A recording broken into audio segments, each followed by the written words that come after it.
예수님께서는 사람들이 진정한 복음, 진정한 진리, 또 진정한 주님의 섭리, 진정한 주님의 뜻을 잘 이해를 못하기 때문에 우리 예수님께서 천국에 대해서 가장 기독교의 핵심이 천국 소유 아닙니까? 그렇기 때문에 이 천국에 대한 말씀을 비유로 말씀을 드려주었어요.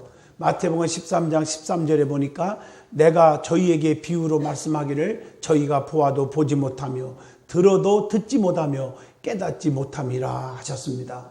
오늘날 이단이나 다른 사람들 보면 우리를 유혹하는 영들은요, 쓸데없는 자기들의 생각의 비유를 가지고 우리 유혹하지만 우리는 주님의 하나님의 말씀에 기록된 이 말씀의 비유를 통해서 깨달아야 될 줄로 믿습니다.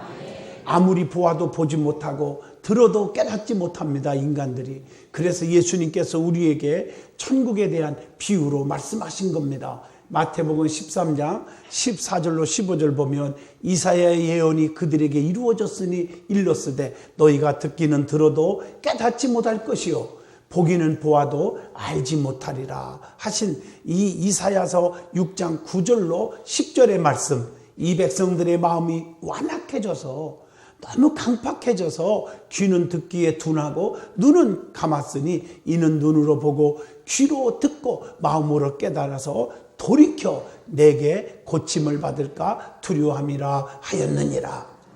오늘 이 말씀을 잘 가슴에 새기셔야 됩니다. 들을 수 있는 귀가 열리기를 바랍니다. 깨달을 수 있는 귀가 있기를 바랍니다. 볼 수 있는 영안이 뜨여지기를 바랍니다. 우리가 신령한 은혜의 세계, 믿음의 세계, 주님의 세계를 볼 수 있어야 됩니다. 그리고 신령한 하나님의 말씀을 들을 때 말씀이 내 심령 속에 깊이 들어와서 은혜가 되어야 합니다. 여러분의 마음을 닫아놓고 강박하면 어떤 말씀이 들어와도 들어오지를 않아요. 오늘 본문 마태복음 13장을 보시면 7가지 천국 비유를 말씀하고 있는데 간단하게 여러분에게 설명을 하고 나서 오늘 본문 중심으로 감추인 보화의 비유라 하는 말씀으로 영적인 교훈을 저와 여러분이 뜨겁게 받을 수 있기를 축원드립니다. 우리가 아무리 교회를 100년을 다녀도 천국 못 가면 발짝 헛일이잖아요. 헛수고한 거 아니겠습니까? 오늘 여러분 가장 예수 믿는 사람들의 기독교인들의 목표가 뭐예요? 천국입니다.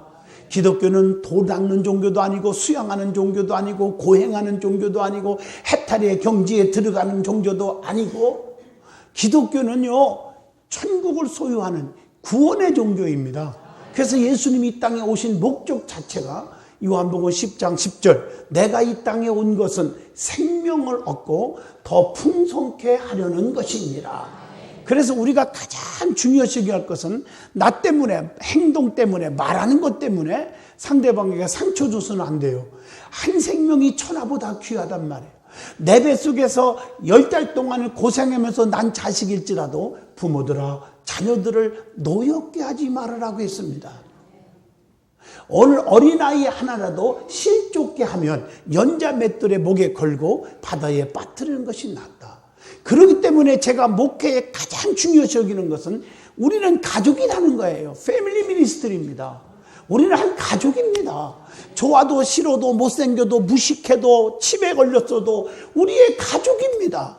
가족은 품는 겁니다. 덮어주는 것입니다. 그래서 상대방에게 비판하지 말란 말이에요. 비판을 받지 않으려거든 비판하지 말으라. 그 비판하는 것으로 인하여 도리어 너희가 비판을 받으리라. 비판은 3가지가 있다고 저는 생각합니다. 첫째, 영적 비판입니다. 영적으로요, 저 사람 왜 이렇게 믿음이 없는지 몰라. 저 사람 왜 새벽기도 안 나오나 몰라. 여러분 그렇게 하고 싶으면 본인에게 충고하세요. 본인 없는 데서 다른 사람한테 얘기하지 마시고요. 2번째, 정신적인 고통입니다. 저 사람은 왜 이렇게 바보 천치 같아. 아이고 생각하는 게 이상해. 그러면서 자꾸 정신적으로 사람을 아주 비판하는 사람이 있어요. 그러지 마요. 그 다음에 육적인 비판이 있어요. 저 사람은 참 IQ가 2자리야. 저 사람은 정말 거지같이 사는데 꼭 거지 근성으로 살아. 어떤 일이든지 간에 상대방을 비판해서는 안 됩니다. 영혼이 귀해요. 교회의 행복을 얻기 위해서 교회에 오는 거예요. 여러분 맞잖아요. 그런데 교회 와서 왜 스트레스를 받고 가야 합니까? 저나 여러분이나 절대로 교회 예배 시간에 행복감을 느끼고 가시기를 축원합니다. 기쁨을 줄 수 있는 사람이 되어야 합니다. 99가지가 엉망진창해도 한 가지 장점이 있으면 그 장점을 가지고 칭찬하기를 앞장서세요. 그게 축복입니다. 우리가 믿는 가장 기본적인 목표는 천국입니다. 천국에 가야 됩니다. 그래서 성경에 보면 영에 속한 자가 되라. 그 목표가 왜 그래요? 육에 속한 자가 되지 말라는 것은 로마서 8장 5절로 6절까지 보면 영에 속한 사람은 영의 일을 생각하고 영의 생각은 사망의 일이지만 육에 속한 사람은 육의 일을 생각하고 영에 속한 사람은 영의 일을 생각하고 영적인 생각은 어떻게 됩니까? 생명과 평안을 얻느니라. 생명 구원받게 하시고 구원받은 백성이 기쁘고 즐겁고 평안을 얻게 하는데 주님이 이 땅에 오신 목적 중에 하나예요. 그게요. 오늘 여러분 천국을 다 소유할 수 있기를 주의 이름으로 축원합니다. 온 가족이 다 구원받기를 원합니다. 주 예수를 믿으라. 그리하면 너와 내 집이 구원을 얻으리라. 자, 오늘 7가지 비유를 먼저 말씀을 간단하게 드리려고 합니다. 천국에 대해서 7가지 과정을 쭉 설명하면서 거기서 천국이 이런 것이구나, 천국을 소유해야지 이런 마음이 안 들으면요 마음이 좀 아파요. 오늘 꼭 깨달으시길 바랍니다. 첫째 비유는 4종류의 땅에 씨를 뿌리는 비유가 나오죠. 길가, 돌짝, 가시떨기, 그 다음에 옥토밭 4종류의 땅이 있다고 했습니다. 근데 씨는요 말씀입니다. 하나님의 말씀이에요. 옥토에 떨어진 씨만이 30배, 60배, 100배의 열매를 맺는다 그랬어요. 그게 마태복음 13장 23절의 말씀이지요. 그런데 길가에 뿌린 씨는 지나가는 새들이 와서 다 쪼아 먹어버려요. 마태복음 13장 19절이에요. 길가에 뿌려놨으니 지나가는 새가 먹어버렸으니 어떻게 뿌리를 내리고 자랄 수가 있습니까? 없어진 거죠. 그 열매가 없어요. 그리고 길가에 뿌린 씨는 사람들이 막 길가에 있는 것은 징검징검 밟고 다니기 때문에 단단해져서 아무리 좋은 씨를 뿌려도요 내릴 수가 없어서 없어지는 거예요. 여러분 이것을 뭘 의미합니까?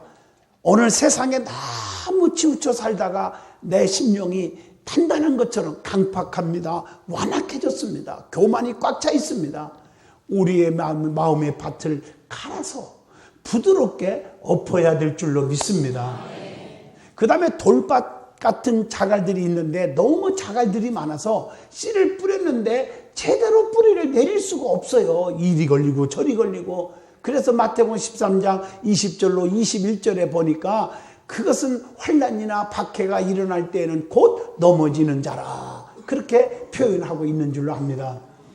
그 다음에 가시떨기 밭이 있었어요. 그런데 가시떨기는 자라기는 자랐는데 이 가시떨기에 막 엉켜가지고 그냥 상처투성이가 되어서 결국에는 말라 비틀어져서 죽어버리고 열매를 맺을 수가 없다가는 얘기가 마태복음 13장 22절의 말씀입니다. 세상의 염려와 재물의 유혹 때문에 다 자랄 수가 없다는 얘기입니다.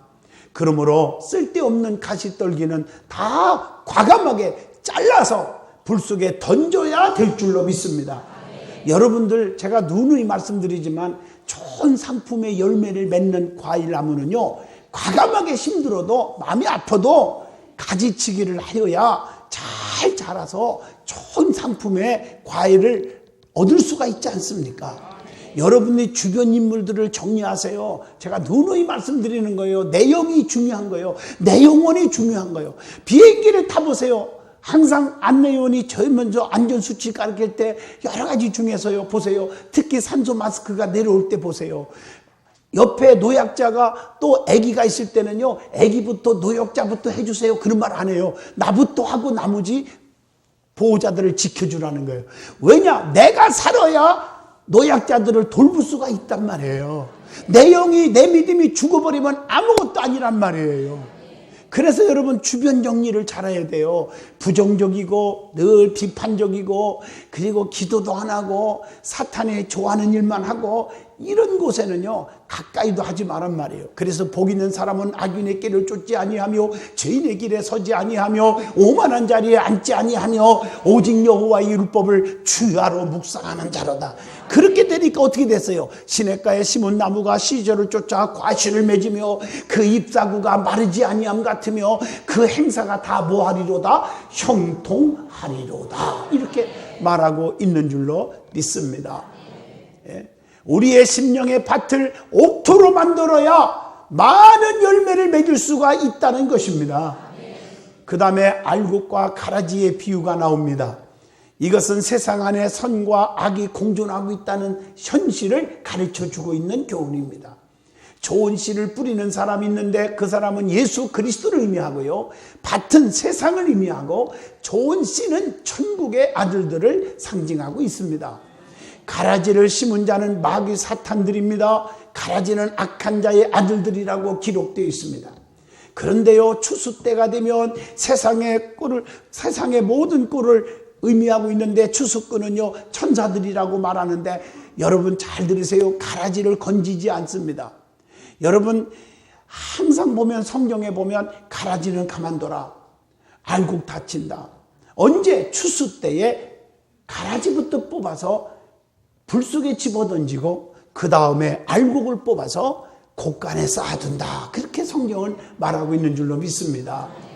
여러분 추수 때에 그때 심판이 이루어지는 것입니다. 골로새서 3장 15절에 그리스도의 평강이 너희 마음을 주장하게 하라. 너희는 평강을 위하여 한 몸으로 부르심을 받았나니 너희는 또한 뭐하는 자가 되라? 감사하는 자가 되라. 이렇게 말씀해주고 있습니다. 그러니까 성경에는 항상 공존하는 거예요. 양쪽으로. 자, 두 사람이 맷돌을 가는데 한 사람은 주님 오실 때 들림받고 한 사람 못 가요. 누가복음 17장 35절 보니까 세상에 두 사람이 잠을 자는데 한 사람 올라가고 한 사람 들림받지 못해요. 이런 날이 오는 거예요. 추수 때 오는 거예요. 그러니까 교회 다닌다고 다 천국 가는 게 아니라고 하는 말 잘 아시잖아요. 마태복음 7장 21절 주여 주여 한다고 다 천국 들어갈 것이 아니고 다만 하늘에 계신 내 아버지의 뜻대로 행하는 자가 간다. 아버지의 뜻 잘 아시잖아요. 다시 한번 읽어줄까요? 데살로니가전서 5장 16, 17, 18절 항상 기뻐하라, 쉬지 말고 기도하라, 범사에 감사하라. 이는 그리스도 예수 안에서 너희를 향하신 하나님의 뜻이니라. 하나님의 뜻이 얼마나 중요합니까? 그 뜻이 무엇인지를 모르고 신앙생활을 내 맘대로 내 고집대로 내 뜻대로 내가 주장하는 것이 그게 100% 옳은 것으로 착각하고 있다면 오늘 깨우침 받는 사람이 되기를 주의 이름으로 부탁을 드리겠습니다. 결국 가라지는 어떻게 됩니까? 불 속에 들어가서 다 타 없어지는 것입니다. 그 다음에 세 번째 비유가 나오는데 겨자씨 비유입니다. 마태복음 13장 31절로 32절. 거기에 보면 겨자씨는 눈에 잘 안 보일 정도로 작아요. 그런데 이게 웬일입니까? 뿌려놨더니 자 뿌리를 내리고 쑥쑥 자라는데 큰 나무가 돼가지고 공중의 새들이 와서 그 가지에 깃들이느니라. 이렇게 말씀하고 있어요. 시작은요, 씨앗은요 시작을 의미합니다. 그래서 천국을 겨자씨로 비유했는데 그 비유는 시작의 미약함을 나타내는 거예요. 조그마한 거. 욥기서 8장 7절에 보니까 내 시작은 미약하였으나 내 나중은 창대하리라. 여러분들이 미약한 시작이지만 2016년도에 달이 밝을수록 더 창대해지기를 축원합니다. 막 사업장이 막 확산되기를 축원합니다. 소기업이 중소기업으로, 중소기업이 대기업으로, 대기업이 국제적인 기업으로 다 확장되기를 축원합니다. 여러분 믿음도 마찬가지고요. 할렐루야. 여러분 그러나 그 안에 씨앗과 같은 생명력이 있어야 참 가치가 있고 의미가 있고 잘할 수가 있다는 것입니다. 씨앗의 의미를 영적으로 살펴보면 하나님의 능력은 지극히 작은 것 같아도 엄청난 능력과 기적이 일어난다고 하는 비유가 겨자씨 비유입니다. 모든 것이 불가능이 하나도 없고 가능하다 그 뜻입니다. 그래서 마태복음 19장 26절에 보면요, 사람으로는 할 수 없으나 하나님으로부터는 다 할 수가 있다. 누가복음 1장 37절, 하나님의 모든 말씀은 능하지 못함이 없느니라. 욥기서 42장 2절 보면요, 주께서는 못하실 일이 없사오며 무슨 계획이든지 못 이루실 것이 없는 줄을 아오니. 하나님의 말씀이에요. 이사야 40장 31절, 그래서 우리는요 오직 하나님만을 앙망하고 살래. 여호와를 앙망하는 자 새 입 얻으리니 독수리가 날개치고 올라감 같을 것이요 다른 박질하여도 곤비지 아니하겠고 걸어가도 피곤치 아니하리로다. 사랑하는 성도 여러분, 하나님의 능력은 불가능이 없습니다. 모든 게 가능합니다. 그리고 오늘 겨자씨의 비유를 통해서 주는 교훈은 그리스도의 나라의 확장을 의미합니다. 새들이 깃들일 만큼 점점 나무가 커진다는 거죠. 이사야 60장 22절, 그 작은 자가 천명을 이루겠고 약한 자가 강국을 이룰 것이라. 때가 되면 나 여호와가 속히 이루리라. 여러분, 때를 못 기다리고요 상처받고 시험 들고 믿음 포기하고 교회 떠나고 그러지 마세요. 작다고 좌절하지 마세요. 때가 되면 속히 이룰 날이 올 줄로 믿습니다. 네 번째 천국 비유는 누룩의 비유입니다. 마태복음 13장 33절에 보면 천국은 마치 여자가 가루 서말 속에 갖다 넣어 전부 부풀게 한 누룩과 같으니라, 이렇게 표현하고 있어요. 복음은 누룩처럼 점진적으로 확산되어져야 합니다. 우리의 복음도 누룩의 확산력을 본받아야 합니다. 그리고 누룩은 변화를 의미합니다. 새로운 피조물이 되게 하는 거예요. 고린도후서 5장 17절, 그런즉 누구든지 그리스도 안에 있으면 새로운 피조물이라. 이전 것은 지나갔으니 보라 새 것이 되었도다. 다섯 번째, 감추인 보화의 비유입니다. 이 말씀은 조금 뒤에 자세하게 또 말씀을 드리려고 합니다. 여섯 번째, 값진 진주의 비유가 나옵니다. 예수님께서 십자가의 피로 값을 치르셨기 때문에 우리는 천국을 거저 소유한 것이 아닙니다. 어떻게 보면 오히려 우리 자신을 예수 그리스도의 소유물로 내놓아야 될 것입니다. 우리 자신을 예수님께 소속시켜야 합니다. 그래서 로마서 14장 8절에 보니까 우리가 살아도 주를 위해 살고 죽어도 주를 위해서 죽나니 그러므로 사나 죽으나 우리는 누구 것이 되어야 돼요? 주님의 것, 주님께 소속이 되어야 합니다. 그 다음에 일곱 번째 마지막 비유가 그물의 비유입니다. 그물은 교회를 상징합니다. 많은 고기를 잡기 위해서는 그물이 어떻게 해야 돼요? 바다 깊이 들어가야 합니다.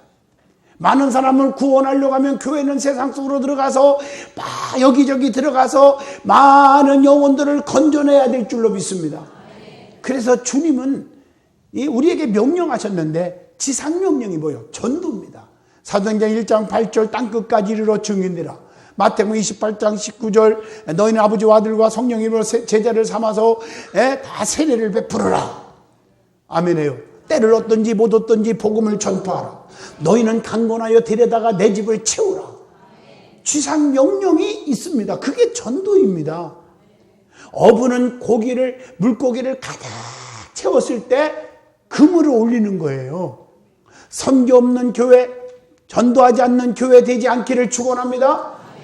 이상 7가지 천국 비유의 말씀을 통해서 우리에게 천국에 대한 소유를 얻게 하신 줄로 믿습니다. 그 중에서 특별히 오늘 본문 44절은 감추인 보화의 비유입니다. 오늘 이 말씀에 여러분의 심령 속에 진정으로 천국을 소유하는 시간 되기를 바랍니다. 감추인 보화, 오늘 본문 44절이에요. 이 보화는 어디에 있었습니까? 어디에 있었어요? 오늘 본문에 밭에 있었어. 밭은 오늘날의 교회를 의미합니다. 세상에서 방황하지 마세요. 성도는 교회에 와서 보화를, 축복을 발견할 수가 있는 거예요. 성전에 와서 예배를 드림으로 보화를 발견하는 거예요. 교회 와서 건성으로 예배드리고 그냥 습관적으로 예배드리고 그러면은 여러분 발견할 수가 없어요. 이왕이면요 시간을 끌고 발견해야 하잖아요. 낮 예배, 저녁 예배, 새벽 기도, 수요 예배, 금요 철야 예배, 하여튼 예배를 빠지지 않아야 돼요. 그래야 값진 보화를 발견하는 거예요. 모든 공예배에 빠지지 않기를 축원합니다. 어디서? 성전에서, 교회에서 발견하는 거예요. 그러니까 성경에 교회가 얼마나 중요한지 아십니까? 한나는 실로의 성전에서 엎드려 기도하다가 통곡하고 기도했다고 사무엘상 1장 10절에. 그래서 아들 사무엘을 얻은 줄로 믿습니다. 안나라는 여선지도 결혼한 지 7년 만에 혼자 되었고, 혼자 된 지 몇 년 동안 84년 동안이나 너무 기쁘고 행복하게 사는 이유는 하나님의 성전을 떠날 줄 몰랐다고 누가복음 2장 36절로 37절에 말하고 있습니다. 하나님의 성전에 머무는 자들이 절대로 축복을 받을 줄로 믿습니다. 밭에서 일하다가 보화를 발견하게 되었어요. 교회 안에서 일을 하여야 보화를 발견해요. 여러분, 육체로 말하면 일을 할 때 건강해져요. 여러분 맞죠? 운동할 때 건강해져요. 맞죠? 그러면 우리가 주의 일을 할수록 영적으로 건강해지는 거예요. 게으르면 안 돼요. 겨우 예배 시간 때우는 것이 은혜 받은 것이 아니에요. 잠언서 20장 4절에 게으른 자는 가을에 밭 깔지 아니하나니 그러므로 거둘 때에는 구걸할지라도 얻지 못할 것이요. 아무리 구걸해도 주지 않는데 하나님. 주의 일하다가 기적이 일어납니다. 역사가 일어납니다. 교회 안에서 사람을 보지 말고 주님을 보고 부지런히 일할 수 있기를 축원합니다. 그래서 금년 한 해 동안 교사 자리가 없으면 보조교사에도 시켜달라고 해서라도 일을 하고, 찬양대에 그냥 끼어 들어가서라도 찬양을 하고, 안내요원, 차량봉사, 식당봉사, 전도위원회, 우리 교회가 얼마나 일거리가 많습니까? 일할 수 있기를 바랍니다. 그 다음에 보화를 발견했어요, 교회에서. 그 다음에 어떻게 했습니까? 보화를 딱 발견하면 여러분 어떻게 해야 돼요? 여기 보화를 찾았다 소문내면요 난리 나요. 다쳐요. 오늘 성경에 참 지혜로워요. 보물을 찾아서 어떻게 했어요? 숨겨놨다. 여러분 완전히 자기가 소유할 때까지는 살살 남몰래게 숨겨놔야 돼요. 잠언서 14장 3절 보면 미련한 자는 교만하여 입으로 매를 자청하고 지혜로운 자의 입술은 자기를 보존하느니라. 입술로 축복을 다 달아나게 만들지 말아요. 은혜 받은 성도들 특히 은혜 받았다고 꽝꽝 떨지 마요. 교만하다가 다 날아가요. 제대로 은혜를 받았으면 관리를 해야 돼요. 감정에 치우치지 말고 자랑하지 말고 은혜를 쏟아버리면 안 됩니다. 성도는 입술과 행동으로 조심하여서 관리를 잘해야 될 줄로 믿습니다. 입으로 쏟지 말란 말이에요. 은혜를 간직하란 말이에요. 은혜 받는 것도 중요하지만 간직한 은혜가 더 중요합니다. 아무리 뜨거운 물도 식으면 찬물이에요. 찬물을 마시면서 뜨겁다 하면 이상한 사람이에요. 이 물이 계속 뜨거우려면 계속 끓여야 돼요. 우리 교회는 성전에 성령님의 용광로와 같다. 할렐루야. 그래서 새벽에 저녁에도 시간 나면 와서 기도해서 우리의 심령이 날마다 뜨거워지기를 축원합니다. 할렐루야. 그 다음에 어떻게 했어요? 감춰놓은 다음에 어떻게 했어요? 슬펐어요? 기뻤습니다. 너무 기뻐. 그 안에서요 천국을 소유한 사람들은요 얼굴 보면 알아요. 교회 오면 짜증내고 그러지 마요. 얼굴에 기쁨이 넘쳐요. 그저 누가 안 나눠줘도 괜찮아요. 기뻐 그냥. 너무너무 기뻐. 얼굴들 보세요. 기쁨이 없는 분이 좀 두 분이 또 보이네. 또. 지금 얼굴 좀 펴요. 펴. 은혜 받으면 기쁨이 넘치는 거야. 요한복음 8장 31절로 32절입니다. 할렐루야. 천국을 소유한 것이 얼마나 기쁜지 말로 표현할 수가 없잖아요. 자, 그 다음에 어떻게 해요? 그 다음에 어떻게 해요? 기쁜 것으로 끝나요? 지금 남의 땅에, 남의 밭에 지금 보화를 발견해갖고 감춰놨어. 너무 기뻐, 나만 알아, 지금. 그럼 어떻게 해야 돼, 이거요? 소유를 자기 있는 모든 재산을 다 팔아가지고 그 밭을 샀어요. 이게 지혜예요. 감추어진 보화가 너무 귀하기에, 하나님의 은혜, 천국이 너무 귀하기에 자기 있는 모든 것을 다 희생하고 팔더라도 그걸 소유하는 거예요. 전국 복음을 위해서 모든 것을 희생할 수 있는 각오가 되어 있습니까? 내 소유를 다 팔았다는 것은 세상적인 것을 다 포기했다는 얘기예요. 천국 보화의 귀함을 깨닫는 자는 모든 것을 때로는 포기할 수 있어야 될 줄로 믿습니다. 어떤 사람은 한쪽으로는 세상을, 한쪽으로는 교회를, 한쪽으로는 하나님을, 한쪽으로는 사람을. 그래서 마태복음 6장 24절에 한 사람이 두 주인을 섬기지 못할 것이니라. 교회에서도 그래서 하나님 중심, 교회 중심, 담임 목사님 중심이란 말이에요. 너무 여러분들이, 그래서 여러분들이 조심하라는 거예요. 그러니까 시험 드는 거예요. 아무것도 아닌 거 가지고. 세상적인 것에 너무 얽매이지 마십시오. 영적으로 부자가 되면 천만 배 축복이 따라올 줄로 믿습니다. 솔로몬이 그 나라와 그 일을 먼저 구했더니 구하지 아니한 전무후무한 부귀영화를 다 누리게 해줬단 말이에요. 그 밭을 샀다가 하는 것은 뭘 의미합니까? 투자했다는 거예요. 투자했어요. 투자. 영적으로 육신적으로 투자할 줄 알아야 합니다. 이게 중요한 거예요. 영적으로만 잘 되면요, 요한 3서 2절 사랑하는 자요, 영혼에 잘 된 것 같이 범사가 잘 되고 강건하기를 내가 간구하노라. 이렇게 요한 3서 1장 2절에 말씀했어요. 하나님은 그런 자들을 축복하는 거예요. 교회를 나의 교회로 만들어야 돼요. 밭을 어떤 모양이든지 사서 내 것으로 만드는 것처럼 교회를 내 교회가 되게 해야 돼요. 교회 마당만 맡고 다니는 신자가 되지 않기를 바랍니다. 그래서 교회는 등록을 하라는 거예요. 소속이 있어야 되는 게, 어느 교회든지 이단 아닌 교회, 성령에 충만한 교회 등록해서 소속감을 가지고 뿌리를 내리라는 거예요.